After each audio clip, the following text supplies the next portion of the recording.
The project that we're working on in Oman is the repatriation and support of about 200 Sierra Leonean domestic workers. My name is Sarah Heidenreich, and I'm the Director of Programs for Oman and Kuwait with Do Bold. Most of these women are in their 20s or early 30s. Many of them are mothers. Almost all of them are supporting family back home. These are women who came to Oman in search of economic opportunities, although some of them were tricked and told that they would be coming for education or more career-focused roles. About my story, I am a graduate from nursing. I live with my father, who is a handicap, and my one daughter. This man met me and told me that they need nurses in Oman. So I come here to work as a nurse, not something like that. I am in the house working for family. My name is Ekaterina Porasibolobova, and I am the founder and director of Do Bold. So when we started working in the Gulf, we focus on advocacy, advocating for the promotion and protection of the rights of migrant workers, particularly at that time domestic workers.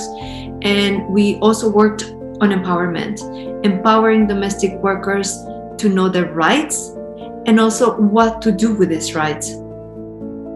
The man told me that when I come here I will work in a hospital, not knowing that I am coming to work as a housemaid. So this is my story, and I want to go home because my father is in critical condition. Ma, please, ma.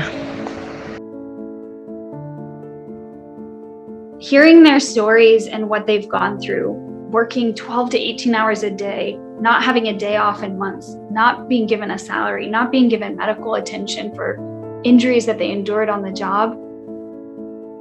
This is the face of forced labor and human trafficking. I was suffering in Sierra Leone too much. Things are hard for me, even to have food. And then I decided to come in Oman and work. But I did not know that when I come in Oman, this is the kind of work I am coming to do. They are treating me like a slave. They turned me into a slave. Yes, they said I am a slave. I'm a slave. They beat me, tormenting me, pressuring my life, starving me without no food. They beat me and then lock me up inside room for 1 week without no food, no water. Only God help me. These women have found Do Bold often through each other, through the connections in there, and we've brought them into communication with each other and part of a larger community through social media. So often, the most common request we have, and why we're doing this campaign, is that they want to go home. And they want to go home and rest and get medical attention. This place is just like a hell for me. All what my dream, all what they told me, I don't see nothing like that. I don't see any bits of that. I'm working without day off, without rest, without week off. I'm just working. Another barrier is that often women haven't finished their contracts, but the work situations that they found themselves in are too difficult for them to continue. And so there needs to be work with the employer to discuss how this woman can be let out of her contract and go home sooner than expected. Later, I decided to run away.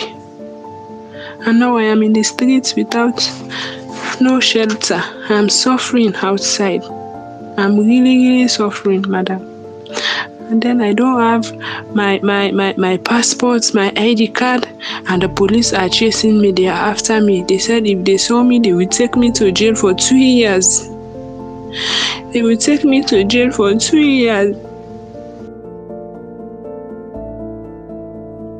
Leaving Oman is really hard for these women for a number of reasons. One of the main ones is economics.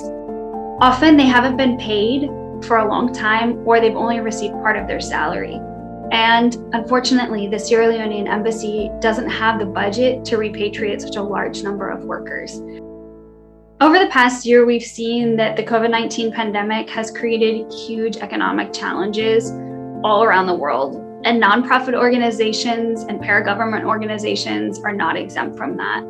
We turn to crowdfunding because it's what's needed, but also because it's a beautiful way to connect human beings with other human beings. These women often feel isolated. They're working in homes with little connection to the outside world. Sometimes they feel like the world has forgotten them. And so what a powerful message for us to be able to send them, that hundreds of people around the world are contributing to them going home.